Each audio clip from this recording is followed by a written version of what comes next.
Eh bien salut à tous les potes, c'est Théozinho et bienvenue sur ma chaîne. Ça y est, Facundo Medina va rejoindre le RC Lens pour 6 millions d'euros. International U20 argentin, le transfert reste risqué pour les deux parties mais peut s'avérer quitte ou double. J'aurais pu faire une vidéo comme ça sur Jonathan Klaus ou sur l'ex-défenseur avré Loïc Badé, mais je pense qu'elle est plus intéressante à faire sur Facundo Medina puisqu'il est inconnu des radars. C'est donc pour ça que j'ai choisi de vous le présenter. Je vous avoue que je ne le connaissais pas non plus avant mes recherches. D'abord, on va voir la présentation du joueur, puis l'impact du joueur qu'il aura sur le groupe, et enfin, on verra si le transfert est réellement un bon coup. Si la vidéo vous plaît, vous pouvez mettre un like et qui sait, le faire sur une nouvelle recrue. Et si vous voulez me soutenir à développer ma chaîne, n'hésitez pas à vous abonner. Allez, sans plus tarder, on donne le coup d'envoi de cette vidéo.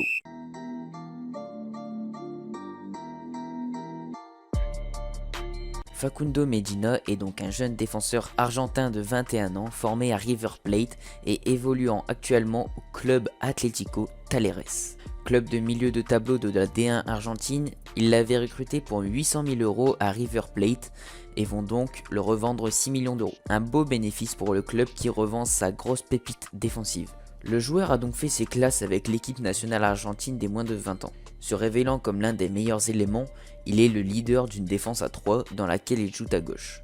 Lors de la Coupe du Monde des moins de 20 ans, il avait notamment inscrit une passe décisive.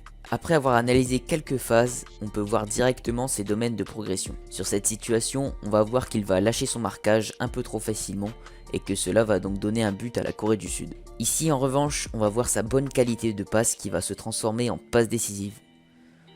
On a donc un bon joueur avec la grinta argentine qui est solide et costaud. À ne pas oublier sa belle marge de progression qui lui valait aussi d'être pisté par des autres clubs européens. Mais quel impact va-t-il avoir sur le groupe réellement ?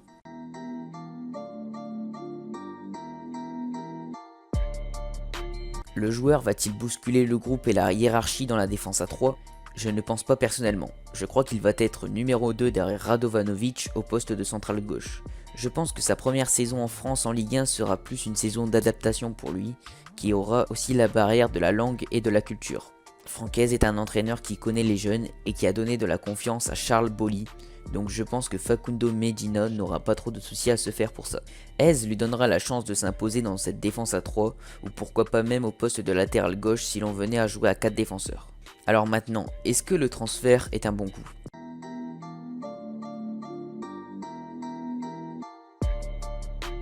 Je vais donc vous donner mon avis sur ce transfert et si le Racing a réellement fait un bon coup. Comme je l'ai déjà dit, ça reste un transfert risqué d'aller chercher un joueur en Amérique du Sud, d'autant plus un jeune, pour un montant assez élevé de 6 millions, qui représente le tiers de notre budget transfert. J'ai pas envie de lui porter malheur, mais je n'ai pas envie que ce soit le futur Victor Costa. Tu crois que c'est du respect ça? Tu crois que c'est du respect mon garçon?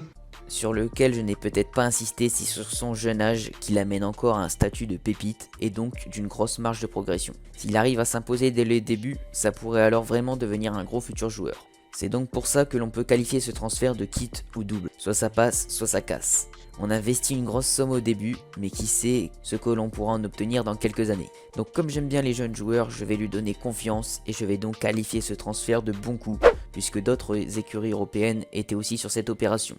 On verra bien ce qu'il donnera, mais pour moi, il peut apporter quelque chose au Racing. Si la direction actuelle à qui l'on fait 100% confiance investit dans ce joueur, ce n'est pas par hasard. Car avec Hugo Orlian, fini les investissements inutiles. Bien sûr, le Racing aura besoin d'une prochaine recrue. Et cela nous amène à la prochaine question. Qui sera la prochaine recrue du Racing Club de Lens? La piste Kakuta semble s'éloigner, et celle de Gerbic également puisque Clermont réclame un montant assez élevé. Donc n'hésitez pas à me le dire en commentaire. Si vous avez kiffé la vidéo, n'hésitez pas à vous abonner et à mettre un pouce bleu. La vidéo Les Pires Transferts 2 arrive fin de semaine, donc soyez présents. Moi je vous dis à plus pour une prochaine vidéo. C'était Théozinho. Allez, salut.